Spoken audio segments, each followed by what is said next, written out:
Hello and welcome to the Canadian Phosphate webinar. As a quick introduction to Canadian Phosphate, it's an ASX listed mineral exploration company headquartered in Australia, but it has its primary focus in North America with 100% owned properties in Canada in Wapiti and Fernie. These are for phosphate projects.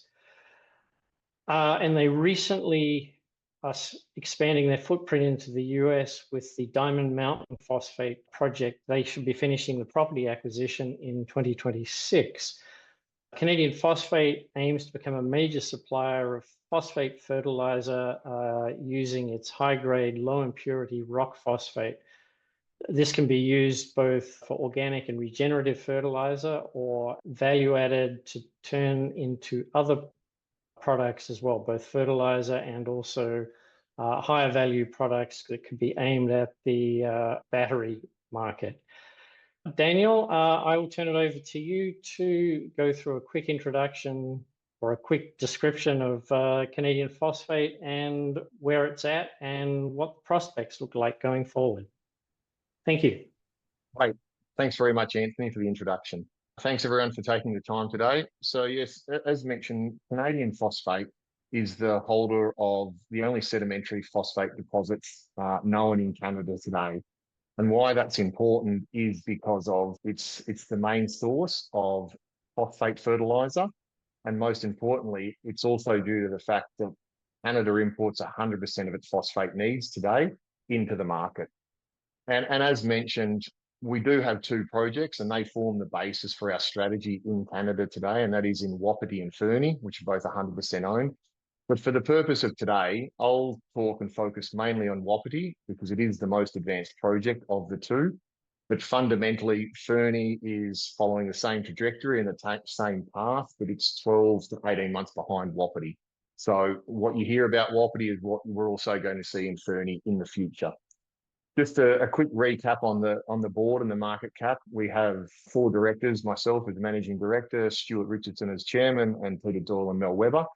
We have just finished a rights issue, and on closing yesterday, we were able to raise $5.2 million, which gives us an estimated cash situation at the end of this week of 7 million Australian dollars and a market capitalisation of $56 million with 388 million shares on offer. Let me start with the purpose and the use of phosphate. I think fundamentally everyone understands that it's utilised in fertiliser production.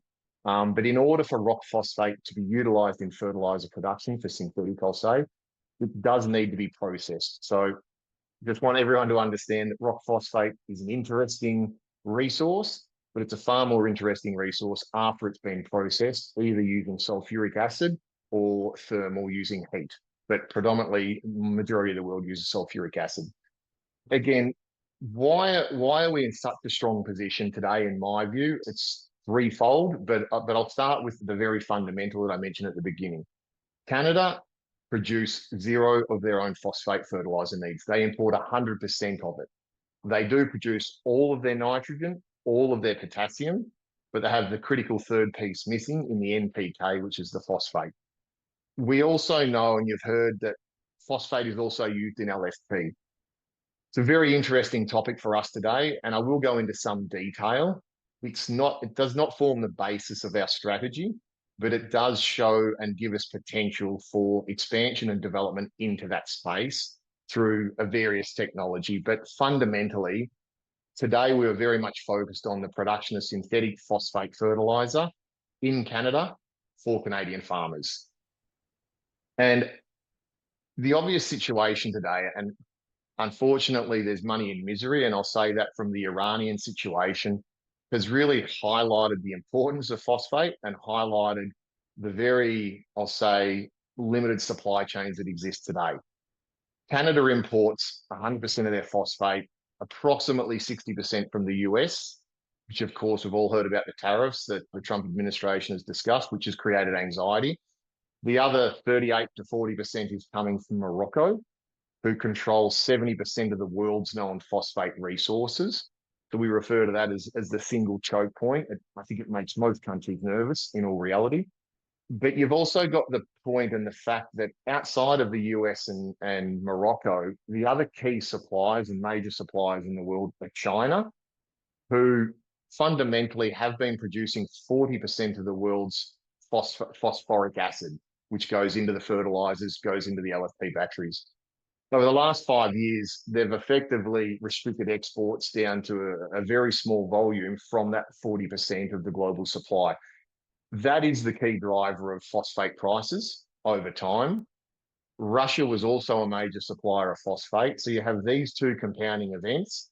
And then Iran was really the straw that broke the camel's back, I'll say, in a way, by the way it's driven shortages, by the way it's driven pricing, and by the way it's highlighted, it's not just phosphate, as I mentioned. The Iranian situation was actually sulfur supply. And that's what's also driven up phosphate costs.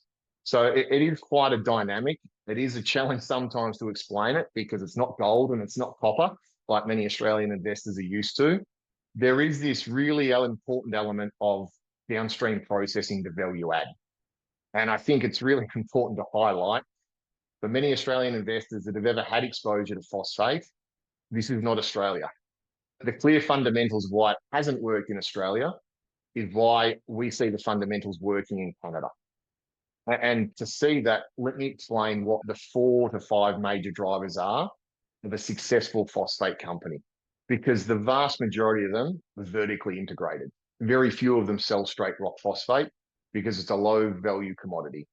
They're all value adding it. And in order to value add it, you need rock phosphate, number one, which we have in Wapiti.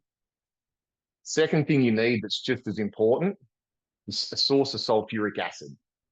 And being based in northern BC on the border of BC and Alberta, we are surrounded by the oil and gas fields up there, which means an abundance of sulfur, which is still not sulfuric acid, but there's a number of processes there converting that into sulfuric acid. So we have the phosphate and the sulfuric acid in very close proximity to one another. We then have natural gas in northern Alberta, which when I was there 4 weeks ago now was trading at $1.31 a gigajoule, relative to the US, which at the time was $5.50 a gigajoule, and in Australia, $16 a gigajoule. So, and I'm talking Australian dollars there, or Canadian Australian, same today. So it demonstrates the importance of the cost of processing this. In addition to that, and it's a caveat, the natural gas in northern Alberta actually has a higher methanol content, so it's even more efficient and more effective than other sources of gas.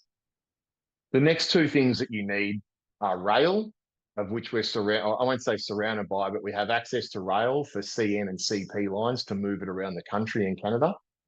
And we are sitting on the edge of the Western Prairies.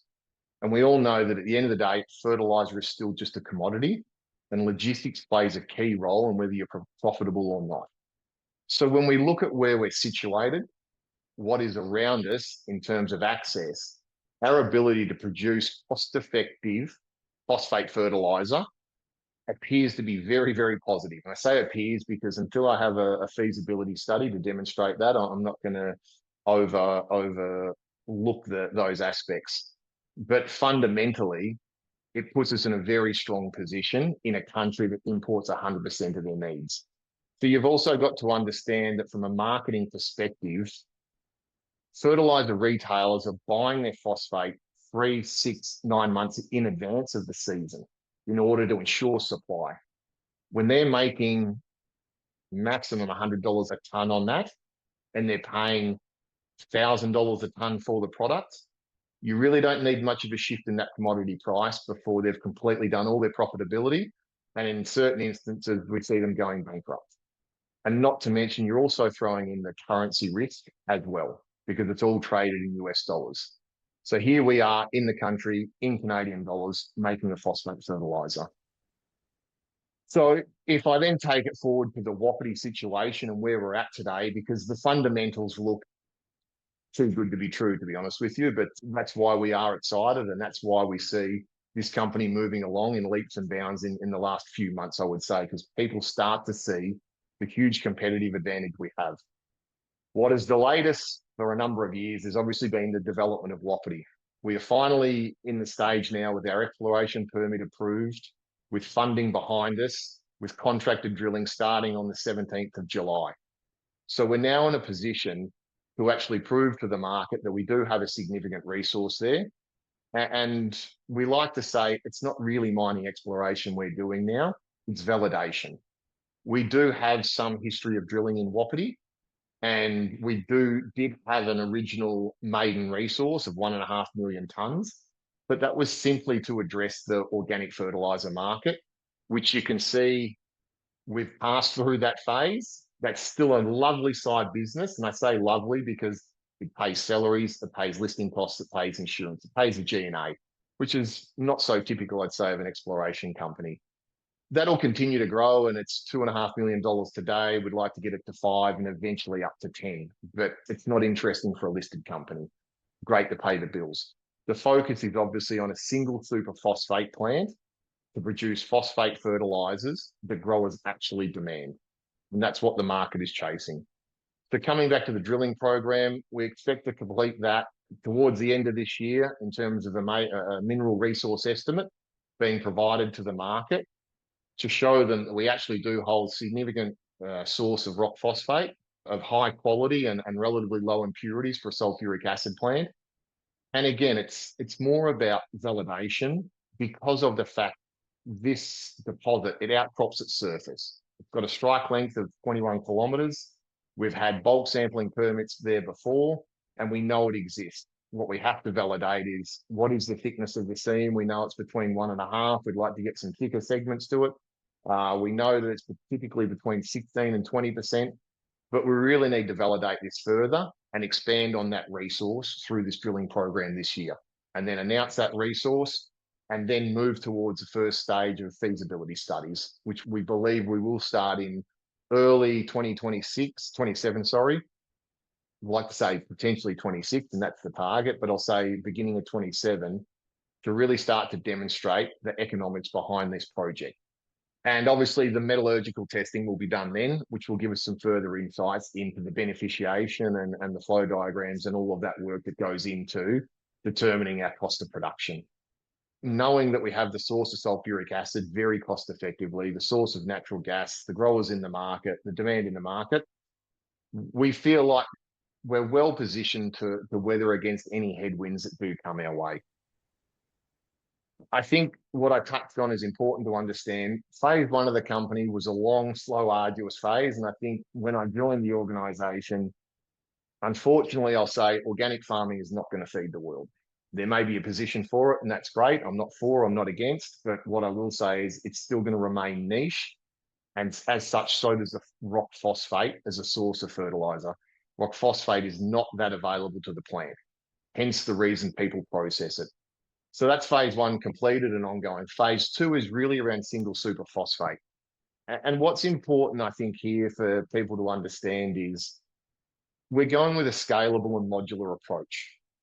We're really looking to target a production facility in the range of 100 to 200,000 tonnes, which helps to address our mining approach, which is going to be surface mining in the beginning, which will be nice and simple and easy. We keep below the 250,000 tonne threshold, which avoids us having to go through an environmental assessment for our permit, which I'll say in theory, because everything's in theory with permits, it's an 18-month process. But I guess the point I'm trying to make there is it's not a 5-year EA process. It's a much more pragmatic and simplistic approach. Work still has to be done, and we still have to follow the rules and regulations, but the timelines are significantly different. It also marries up with an offtake agreement, which is right now one of our key focuses. And some people will say, well, you're ahead of yourself, but ultimately an offtake agreement will underwrite this entire project. So we are in discussions with potential off-takers right now, and their ability to commit to 100,000 tonnes, I won't say it's easy, nothing's easy, but it's very realistic and pragmatic. From there, we can build up to 200,000 tonnes and then rinse and repeat in Fernie in the south or expand on the facility in Wapiti, depending on what the market demand looks like. But as you can imagine, fertiliser retailers having a domestic source and one that they potentially could invest into at a project level is highly attractive to them. So it's really now about processes and steps. to get to the next milestone, following the next milestone and the next milestone. Everything is relatively clearly laid out, but it's going to start with a drill program to get to a mineral resource estimate, to get to the met testing, to start the feasibility studies. In the meantime, we'll continue to work on those offtake agreements, but it's quite an exciting opportunity for us, I believe. And I think we've done a lot of the de-risking, or we continue to look at de-risking this project every step of the way. And I'll give you one tiny example. And again, it's a point in time. But today, growers in the Peace River region are paying $650 a tonne for sulphur and calcium. Our product contains the same amount of sulphur and calcium that they're buying for that $650 a tonne, but it has none of the phosphorus that we bring to the table. Now, if I even think about putting $650 in the economics of this, it'll look far too good. Now, I will admit that is clearly related to sulfur prices because of the Iranian situation. However, we don't see it drastically reducing anytime soon. So we are optimistic, and I'll say cautiously optimistic. The last thing I'll touch on, well, I'll touch on two things quickly, just looking at the time. There is the potential for us to go down the battery route using NovaPhos technology. NovaPhos is a technology out of the US. We have a letter of intent. We've worked with them for 2 years. If that can be proven at scale, that's a huge win for us. And the reason being is it takes run-of-mine product, puts it through a thermal plant that converts it to liquid phosphate fertiliser and PPA for battery grade for batteries. Now, battery grade means 100 different things. All I'll say is it gets us to 85%. The reason I'm so excited about that comes back again to the natural gas being so cost effective in Alberta that the economics look very favourable. But again, that's a cherry on the cake. It's not our primary focus today. The last thing I'll talk about, and very briefly, Utah. Utah was a great acquisition because the opportunity arose. We understood about this for some time. We did our due diligence. And I think we worked with a company that had gold fever, and all they could think about was gold and focus on gold. So we took the opportunity to grab this asset, which is a 50 million tonne resource, 26 million measured and indicated, 23 million inferred. It's a 43-101. So we will focus on closing that acquisition in the next week, I would say, 2 weeks, and begin our process of an exploration permit so we can twin this out and bring it into JORC standards. And effectively, we'll also look at bringing that remaining inferred to measured and indicated. So that by, I'm not going to put a time frame on it, effectively, we will end up with a 50 million tonne resource, measured and indicated, 20% P2O5, 4.4 metre thick seams on state land in Utah that has less than $10,000 carrying cost. That is a distinctly different end game than what I just discussed in Canada. It's much more likely to be a large phosphoric acid plant, which would require partnership, JV collaboration to bring that into production. That is not something that we would typically look at doing ourselves. But if NovaPhos is the cherry on the cake, then that's on top of the cherry. But again, we'll work towards advancing that to a mine permittable stage and then look to see what partnerships or collaboration exists. Sorry for going a little longer than expected, but I'll leave it open to some questions now.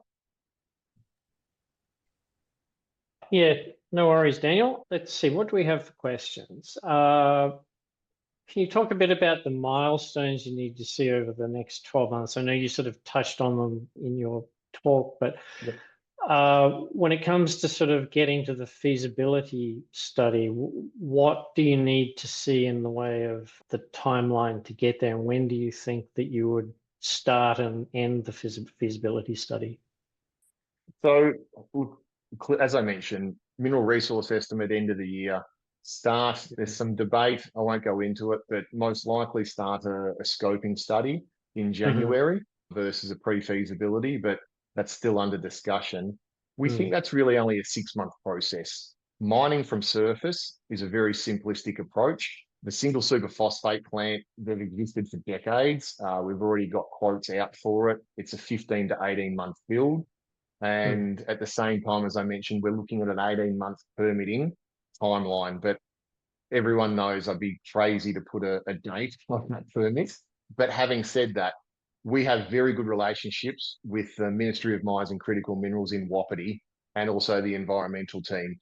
And it's not to say there's any preferential treatment. It's not. It's simply they're giving us clear guidance on what we need to do to accomplish our permit. And that's all we ask from the regulators. And that's how the exploration permit went. So the key part to that will be metallurgical testing to understand the beneficiation process. Fingers crossed it's a simple process, but I'm not going to speculate on what it looks like. But that will also determine what the flow sheet looks like for the SSP plant. So realistically, you've got mineral resource estimate end of the year. June, July, we've got a scoping study completed. During that process, maybe I end up with an offtake agreement. Maybe I don't, but what I will end up with is a partner that is starting to develop the uptake with farmers in the Canadian market. So there'll be either a letter of intent, an MOU. We all understand that they're not as valuable as something that's binding, but there's some work to be done to bring that to market. So I'd say they're the major milestones. Utah is a separate one, but Utah, if we rush, if we're a little bit lucky, we're drilling at the end of this year. If we're not, we start early in 2027. I mean, fundamentally, we could have drilled 12 months of the year in Utah last year, given the no snow. And the cost in Utah is drastically different to Wapiti. We're probably looking at $200 a meter in Utah. I mean, we'll effectively spend 500,000 Australian dollars to get that to JORC and everything into measured and indicated. That's our draft cost so far, our budgeted cost. Different to that, because I've seen the question, Wapiti is going to be between $2.2 to $2.6 million. We're looking at $850 a meter. It's a heli program for a chunk of it for different reasons, but there is some significant difference in cost there. So we'll be spending, let's say, $2.5 million in Canada. We'll spend $500,000 on Utah. We've got closing costs of 750 or $1 million Australian, but that's 1/4 payment, this month, next month, and the other 3/4 of that payment is in 12 months' time. So that's where a lot of the capital investment is going to go to over the next 12 months.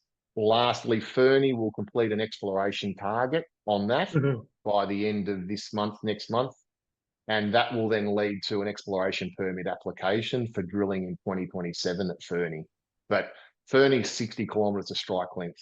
It's a significantly larger resource, we expect, but it's also slightly more complicated geology. So we'll probably pick and choose where we go there strategically.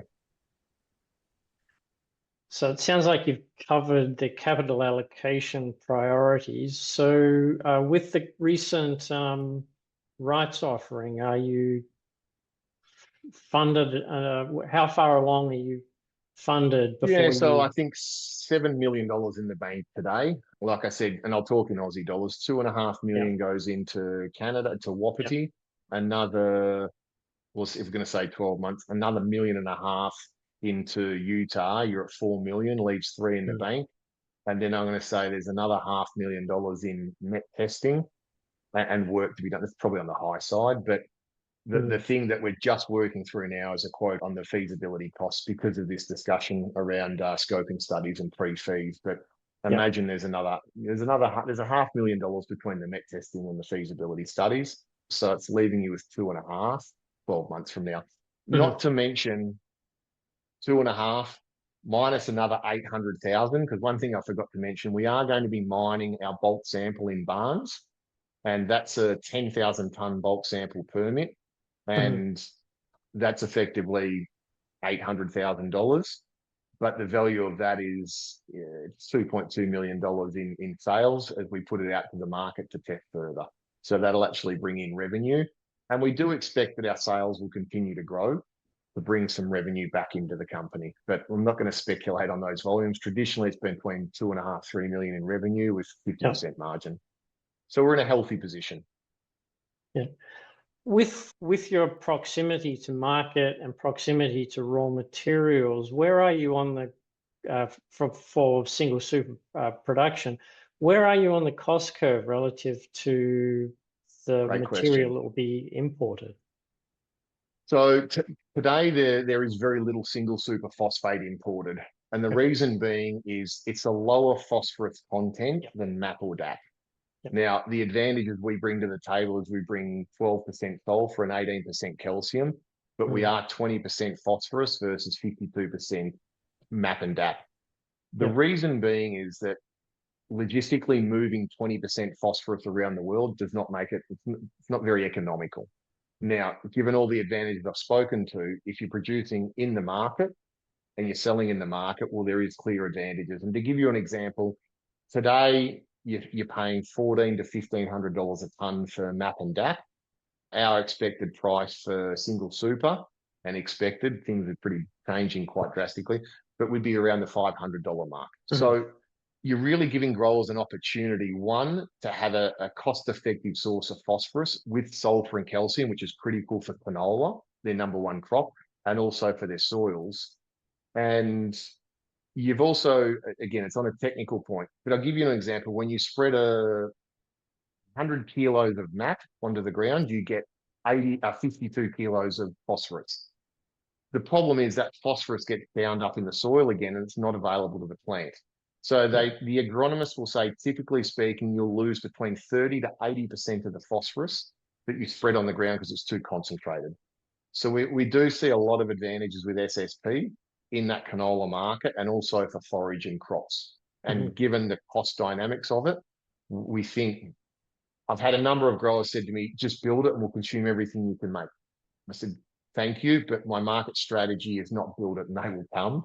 It's give me an offtake agreement and then I'll build it for you. So as excited as people get, we really want to ensure that we have the offtake agreement signed and binding before we put a shovel in the ground.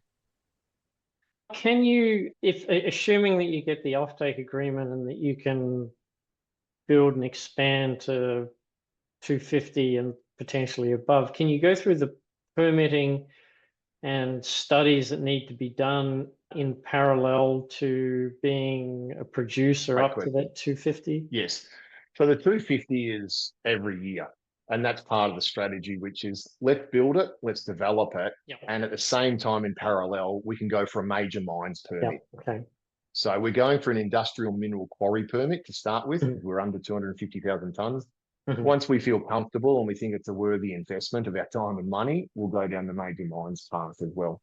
Now, that's a double-edged sword and not an easy decision to make at what point, but it's part of the business. Yeah.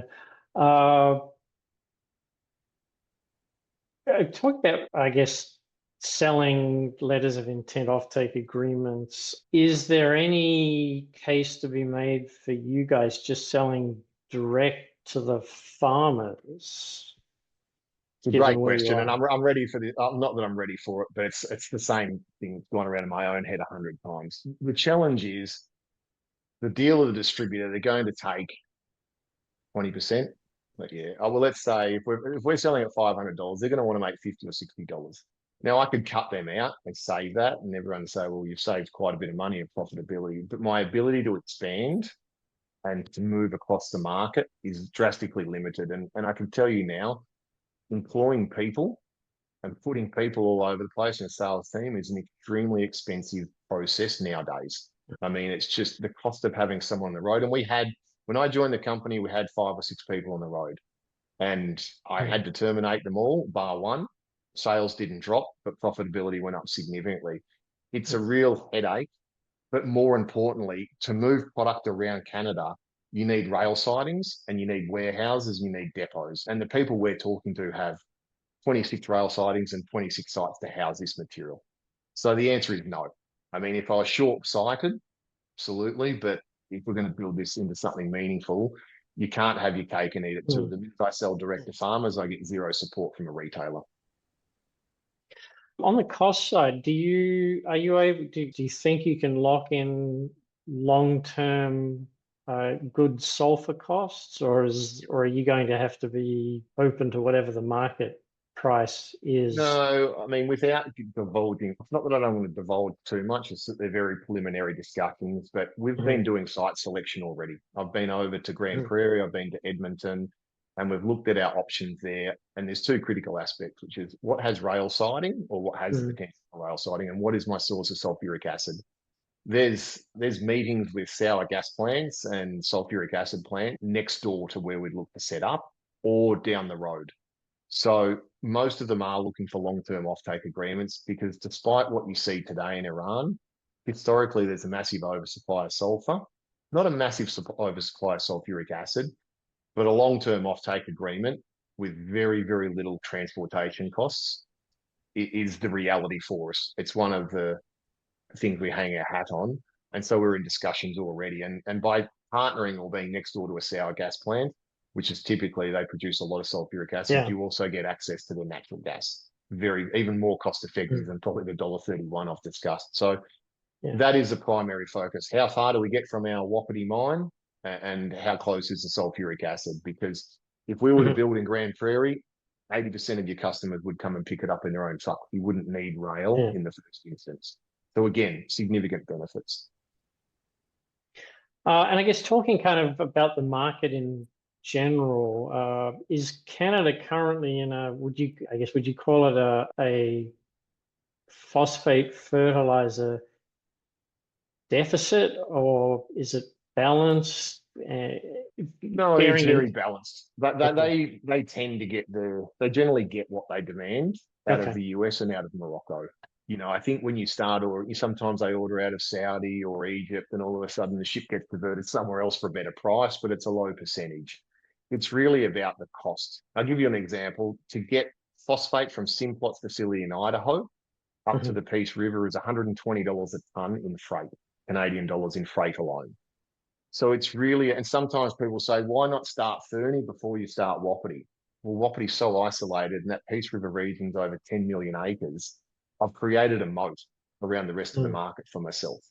So that's the way we look at it. I don't want to compete with Simplot and Nutrien and Mosaic in that space. They'll eat me up.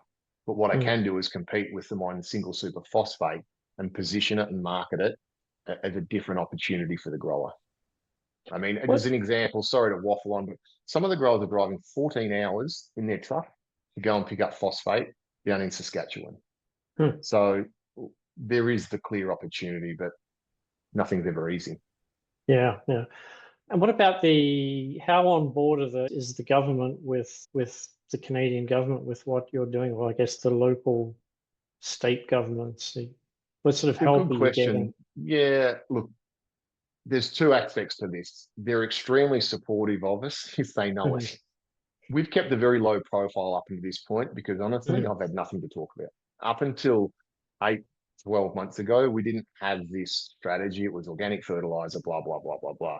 In the Right. last 12 months, we've developed this. We've just engaged a government relations firm out of Mhm. Ottawa and a public relations firm. The government Mhm. support for us already is huge. But my argument to everyone is until I come with a mineral resource, I have nothing to discuss. Until I Yeah. am closer to having a feasibility study, it's harder. There's somewhere between $3 and $4 billion in grants that we could apply for. But every time you go through the fine print, you need to have a mineral resource. In some of them, you Mm. need to have at least done a pre-feasibility study. So I think as we race towards getting these things in place, the opportunity for grants is huge. And look, one came out yesterday, which I actually looked at and think we could apply for that now, but it's always a bit more challenging at an early stage. Not to say there is an opportunity there, there is. And we've had a number of meetings already. I've presented to the Cabinet, the Ministry of Finance, for some support. And it was, again, doesn't matter what political side you sit on. If you want to supply a domestic source of phosphate fertilizer Mm. to grow food to feed the public, it's hard to argue against us. So Yeah. yes, Yeah.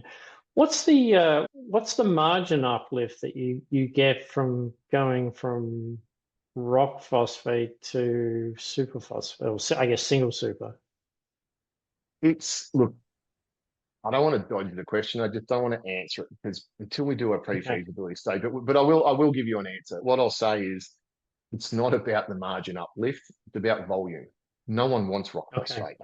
Yeah. And that's something the board and investors have struggled with in this company. When I first arrived to them and Yeah. said, listen, not a business. I hate to tell you, but it's not a business. It's not about which one's worth more. It's the fact no one wants rock phosphate other than a handful of organic regenerative growers. But Mm. typically speaking, we're making 50% gross margin. We're clearing, we, we'll clear 2 to 3 times the value in gross margin out of SSP than what we get Okay. today.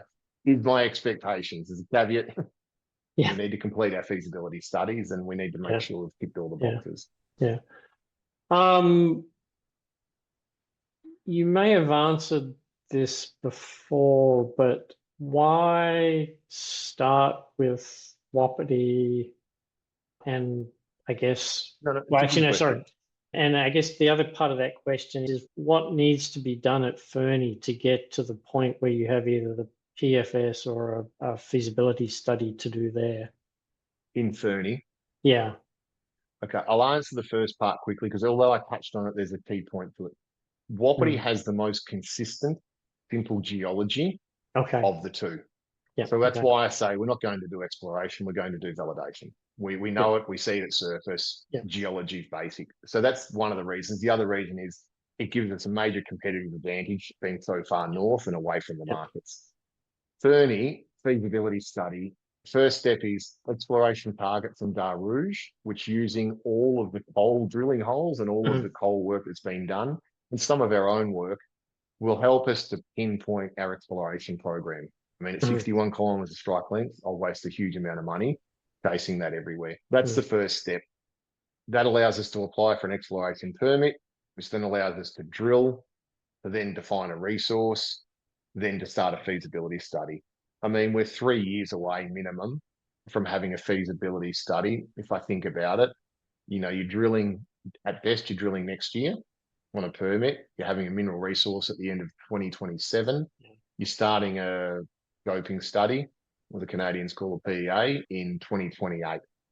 That's all things going perfectly. But just to be Uh, clear, the Fernie mine gives us access to Saskatchewan, which yep. is the biggest market in Canada, obviously. Yeah. Yeah. So when looking at what you need to execute on all of this, at least for the next, say, 24 months, maybe 36 months, but what do you have the talent you need to execute on plan? That's a difficult question. It's what I'd say is we're either operating out of Grand Prairie, Edmonton, or Mhm. Calgary.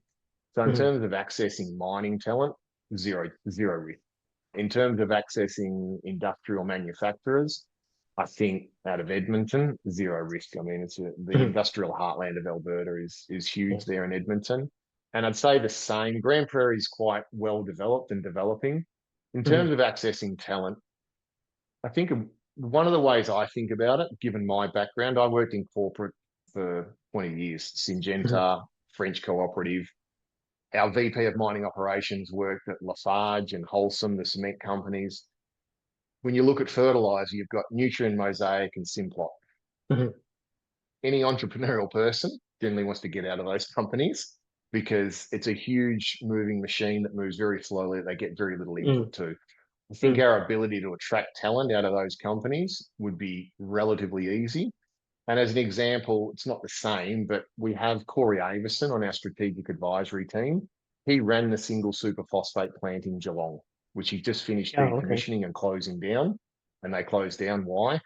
Natural gas cost, sulfuric acid cost, and freight costs to get it north into the northern parts of Australia. So there is people around, and I think obviously attracting overseas people, international people to Canada or to the US is not a difficult task. The only Mhm. prerequisite is you like skiing. As long as you do that, then everyone's happy to move to Canada. Yeah.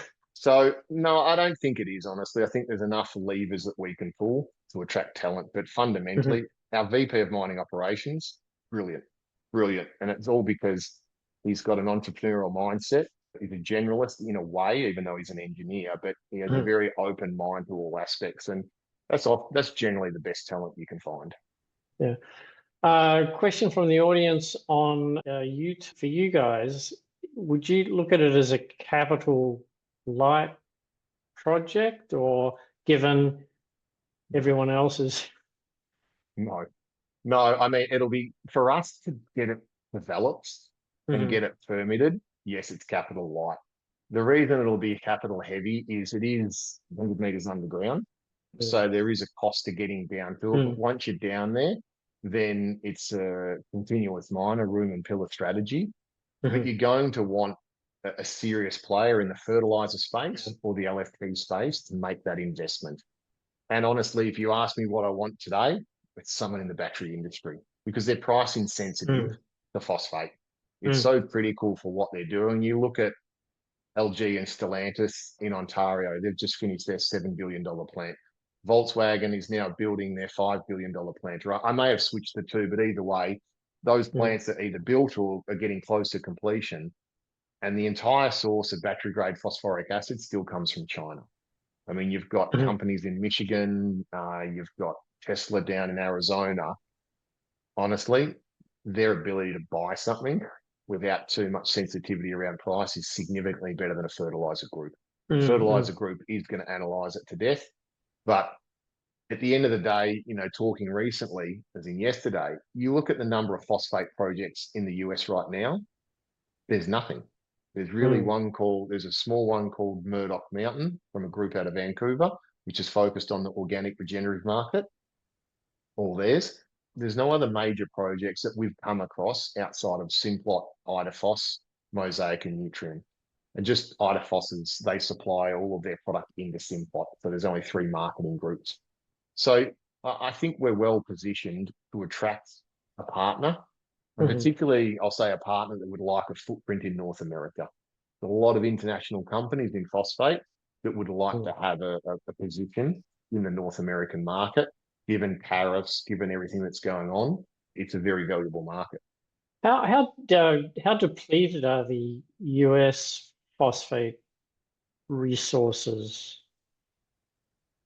It's a difficult question to answer from the perspective of if you look at Nutrien, that they have a very Mm, large resource. I think it's okay. 387 million tons they've just announced, Yeah, okay. only this year or the end of Yeah, last year. okay.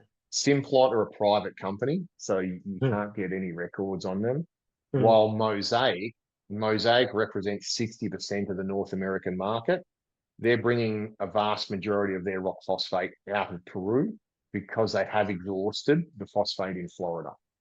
So on mm, one hand, you've got the largest producer by far in Mosaic at 60% importing everything out of Peru. I shouldn't say everything, but a large majority out of Peru versus Nutrien, which is 30% of the market, and they have mm. enough for their own needs. And Simplot at the other sort of 10% with Idafos.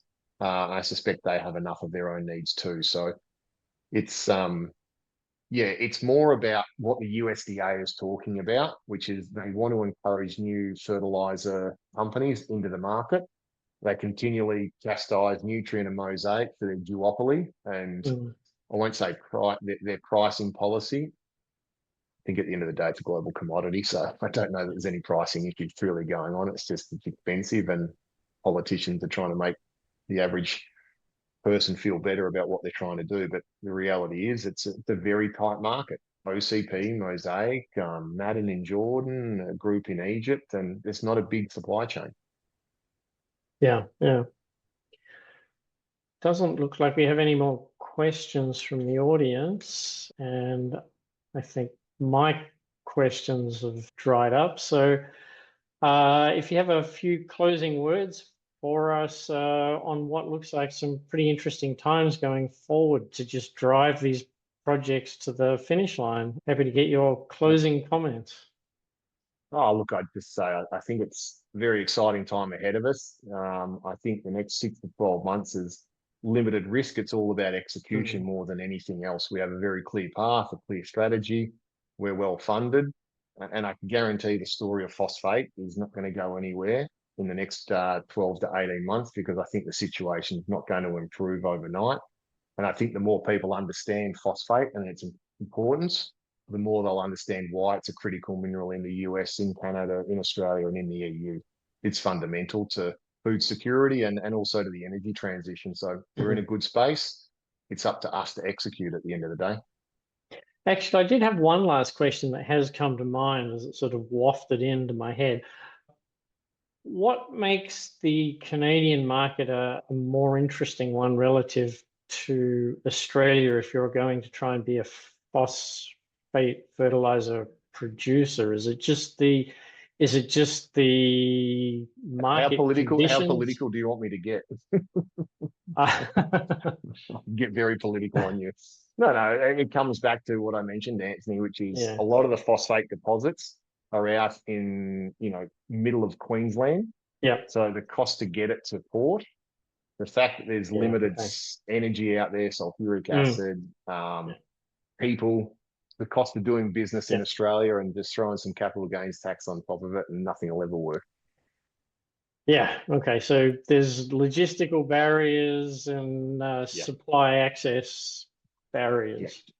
The only thing I'd Okay. say, to be fair to some of the phosphate companies in Australia that are maybe in the same space, the best opportunity they have is to dig it out of the ground and sell it to the Chinese. That's the real play. If, in my view, if you're an Australian company, it's Mm. like everything. Forget about processing it here. It's Yeah. impossible. Yeah. Dig it up and sell it and make a little bit of money so the government can tax you on Yeah. it. Good. Well, thank you, Daniel. It's been a quite an enlightening and interesting discussion, and all the best for the future. It seems pretty exciting for you. Yeah. Well, thanks very much for the time, Good. Thank Anthony. you. Greatly appreciated. Good. Thank you.